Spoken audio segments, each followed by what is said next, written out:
Then and king एक ही attack में गोटो योजी का सर काट कर अलग कर देता है। सो नाउ जापान का स्ट्रॉन्गेस्ट हंटर भी एंड किंग के सामने कुछ नहीं है। एवरीवन वाज शॉक्ड क्योंकि अब यहाँ से किसी का भी जिंदा वापस जाना बिल्कुल इम्पॉसिबल है और टनल के अंदर कोरियन हंटर्स ऑलरेडी फंस चुके हैं। हजारों की मात्रा में एंड्स ने उन पर हमला कर दिया है। Everyone is hopeless and then finally entry होती है संग जिनवो की।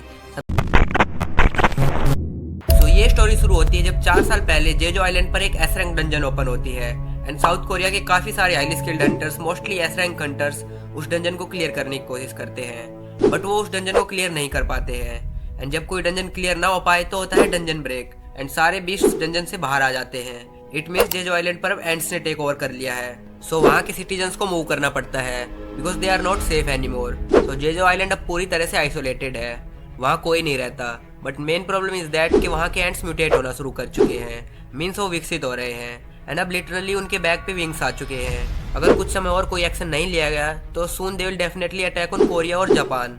तो अब उन्हें कुछ ना कुछ करना पड़ेगा एंड कोरिया अभी तक 3 रेड्स प्लान कर चुका है इस आइलैंड को क्लियर करने के लिए बट वो तीनों बार फेल होते हैं। तो नाउ जापान और कोरिया दोनों मिलकर इस डंजन को क्लियर करने के लिए एक रेड प्लान करते हैं। इस रेड में 6 Korean S rank Hunter and 10 Japanese S rank Hunter होने वाले हैं। In total 16 S rank hunters और हाँ जिनवो इसमें इंक्लूडेड नहीं है। ऑल्दो वो चाहते हैं कि जिनवो इस रेड का पार्ट हो बट जिनवो की मोम अभी इटर्नल नंबर से उठी है तो वो कुछ टाइम अपनी मोम के साथ स्पेंड करना चाहता है। तो चलो अब मैं आपको इनका मेन प्लान बताता हूँ।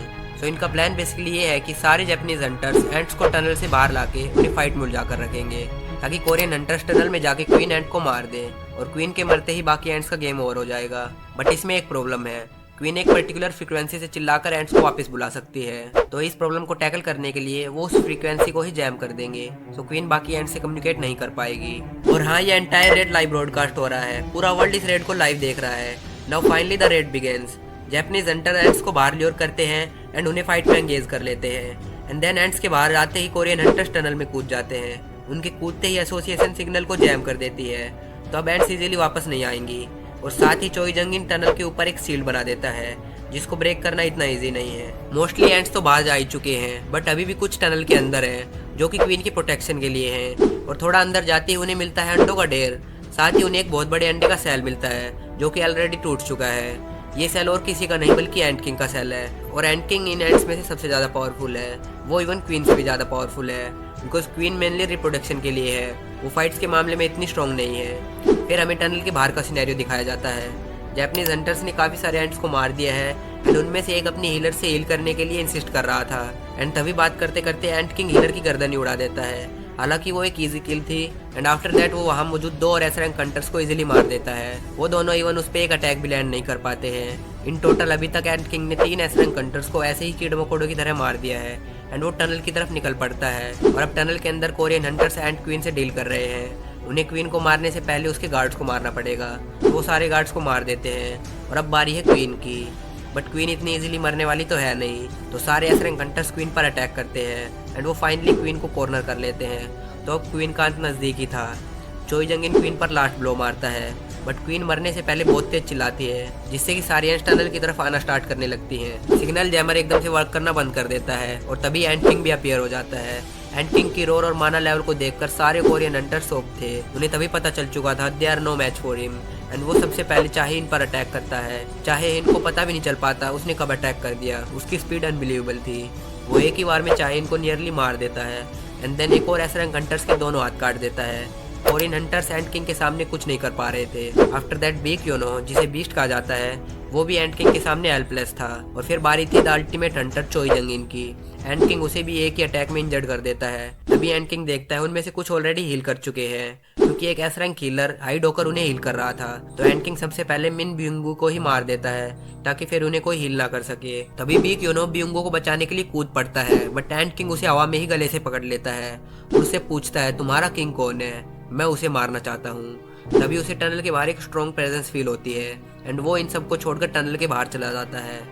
और हाँ इस रेड का लीडर है गोटो रियोजी जो कि जापान का एक सबसे स्ट्रॉन्गेस्ट हंटर है। तभी गोटो रियोजी के पास जापान एसोसिएशन से फोन आता है एंड गोटो उन्हें बताता है कोरियन हंटर्स टनल में फंस चुके हैं, सारी एंट्स टनल की तरफ ही जा रही है, उनके बचने के चांस बिल्कुल 0 है एंड एसोसिएशन उन्हें कहती है कि तुम सब वहाँ से निकल जाओ। बेसिकली जापान हंटर एसोसिएशन चाहती ही थी कि कोरिया के सारे एस रैंक हंटर्स मर जाए एंड इससे कोरिया बहुत वीक हो जाएगा। तो गोटो रियोजी एंड उसकी बची हुई टीम वहाँ से निकलने लगती है। तभी एंट किंग उनके आगे आ जाता है गोटो रियोजी कहता है तुम सब जाओ, मैं इसे देख लूंगा। गोटो रियोजी बहुत ही एटीट्यूड वाला हंटर था, वो खुद को सबसे ज्यादा ही स्ट्रॉन्ग समझता था। एंड किंग उससे पूछता है क्या तुम ही किंग हो? एंड गोटो रियोजी एटीट्यूड के साथ कहता है मैं ही तो हूँ किंग। देन एंड किंग एक ही अटैक में गोटो रियोजी का सर काट कर अलग कर देता है। सो नाउ जापान का स्ट्रॉन्गेस्ट हंटर भी एंड किंग के सामने कुछ नहीं है। एवरीवन वाज शॉक्ड, क्योंकि अब यहाँ से किसी का भी जिंदा वापस जाना बिल्कुल इम्पॉसिबल है और टनल के अंदर कोरियन हंटर्स ऑलरेडी फंस चुके हैं। हजारों की मात्रा में एंट्स ने उन पर हमला कर दिया है। Everyone is hopeless and then finally entry होती है संग जिनवो की। सबसे पहले उसके ब्लैक सोल्जर्स अपीयर होते हैं और कोरियन हंटर्स सोचते हैं कि ये किसके सोल्जर्स हैं जो कि एंट्स को इजीली मार रहे हैं। एंड देन उन्हें जिनवो एक्शन में दिखाई देता है। उसके लिए एंट्स कुछ भी नहीं थे, वो वहाँ काफ़ी सारे एंट्स को मार देता है। एंड देन उसके बाद मरे हुए एंट्स को अराइज करके उन्हें एंट्स से ही लड़वा देता है। एवरीवन वाज शॉक्ड, जिनवो की एबिलिटी इमेजिनेशन से भी बाहर थी।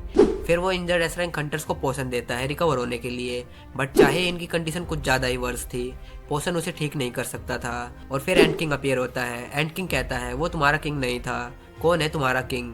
एंड वो जिनवो की तरफ बढ़ता हुआ कहता है क्या तुम हो किंग? और फिर एंड किंग और जिनवो का फेस ऑफ होता है। दोनों के माना लेवल सीमेंस लेवल पर थे। पब्लिक की होप्स वापस आ चुकी थी। वो बनी के अंदर दोबारा उम्मीद जग चुकी थी। अब सबकी होप्स संग जिनवो पर टिकी हुई थी, बट जापान कुछ और ही चाहता था। जापान को पता चल चुका था कि उनका स्ट्रॉन्गेस्ट हंटर गोटो रियोजी भी मारा जा चुका है। तब वो चाहते हैं कि ये रेड फेल हो जाए और सारे कोरियन एस रैंक हंटर्स भी वहीं मर जाए। और ऐसा हो भी जाता अगर जिनवो टाइम पर ना आता। तो अब जिनवो और एंड किंग की घमासान टक्कर होती है। दोनों का बैटल एक अनदर ही लेवल पर चल रहा था। स्टार्टिंग में तो एंड किंग जिनवो को काफी डैमेज देता है एंड जिनवो वाज स्ट्रगलिंग, क्योंकि जिनवो एंड किंग के स्कल को तोड़ नहीं पा रहा था। उसका स्कल बहुत स्ट्रॉन्ग था। फाइनली वो फुल पावर से एक पंच उसके फेस पे लैंड करता है एंड उसके एक्सोस्केलेटन को तोड़ देता है। एंड किंग को पता चल चुका था कि जिनवो से स्ट्रेंथ के मामले में जीतना तो इम्पॉसिबल है, इसलिए अब वो जिनवो को स्पीड से बीट करने की ट्राई करता है एंड जिनवो को पैरालाइज पॉइजन वाला भाला मार देता है। एंड किंग सोचता है जिनवो का खेल अब खत्म है, बट उसे क्या पता था जिनवो पर कोई भी पॉइजन वर्क नहीं कर सकता एंड जिनवो उसके अटैक को स्टॉप कर लेता है। अब एंड किंग जिनवो से दूरी बनाकर फाइट करना शुरू कर देता है, बट जिनवो की स्पीड एंड किंग से भी ज्यादा थी। And king was totally over powered by संग जिनवो। एंड किंग के पास जिनवो के अटैक का कोई भी जवाब नहीं था। एंड देन एंड किंग सारी एंड्स को बुला लेता है एंड जिनवो पर अटैक करता है। एंड किंग सोचता है मैं जिनवो को नंबर्स गेम के द्वारा हराऊंगा, बिकॉज जिनवो की स्ट्रेंथ का तो कोई मैच नहीं है। बट उसे क्या पता था जिनवो के पास उससे भी स्ट्रॉन्ग आर्मी है, जिसमें इग्रिस, टस्क, काइसिल और आयरन जैसे सोल्जर्स हैं जो कि एक एस रैंक हंटर से भी ज्यादा पावरफुल है। एंड देन वार शुरू होती है। एज एक्सपेक्टेड जिनवो की आर्मी एंड किंग की आर्मी से बहुत ज्यादा स्ट्रॉन्ग थी एंड जिनवो की आर्मी इजीली उन्हें मार देती है। ये डिफीट देखकर एंड किंग भागने की कोशिश करता है, बट जिनवो एंड किंग को भागने नहीं देता है एंड उसे पकड़कर मार देता है। लड़ाई काफी लंबी हो गई थी एंड चाहे इनकी कंडीशन और भी खराब हो गई है, अब उसे वापस ले जाने का भी टाइम नहीं है। तो जिनवो एस रैंक किलर मिन ब्यूंगो को अराइज करता है, बट उससे पहले वो कैमरामैन को कैमरा ऑफ करने के लिए कहता है, बिकॉज अगर पब्लिक ये सब देखेगी तो उन्हें ये सब कुछ इनअप्रोप्रिएट लगेगा। देन मिन ब्यूंगो चाहे इनको हील कर देता है। आफ्टर हीलिंग बिग योनो जिनवो को कहता है मिन ब्यूंगो फाइट एंड वायलेंस पसंद नहीं करता था, वो इवन इस रेड में भी नहीं आना चाहता था, क्या तुम प्लीज उसे रिलीज कर दोगे? एंड जिनवो मिन ब्यूंगो को रिलीज कर देता है। एंड इसके बाद जिनवो एंड किंग को अराइज करता है, जो कि जिनवो का अब तक का सबसे स्ट्रॉन्गेस्ट शैडो है। जिनवो एंड किंग का नाम बेरू रखता है एंड देन वो क्वीन को भी अराइज करता है, बट क्वीन को अराइज करते ही जिनवो का एंड के साथ कनेक्शन वीक हो जाता है। तो एंड किंग जिनवो को बताता है कि क्वीन के पास एंड्स को कंट्रोल करने की एबिलिटी है। जब तक क्वीन अलाइव है एंड्स को क्वीन ही कंट्रोल कर सकती है एंड क्वीन बैटल के लिए सूटेड भी नहीं है, वो मेनली रिप्रोडक्शन के लिए एसेंशियल है। तो जिनवो क्वीन को रिलीज कर देता है एंड कुछ एंड्स उड़कर भागने की कोशिश कर रही थी, तो जिनवो एंड किंग को उन्हें मारने का ऑर्डर दे देता है। Now finally in fourth red Jeju island is clear, but इस रेड को पूरा करने में 8 एस रैंक हंटर मारे जा चुके हैं, जिनमें से 7 एस रैंक हंटर्स जापान के हैं और 1 एस रैंक हंटर कोरिया का है। इस रेड में जापान का तो मोय मोय हो चुका है।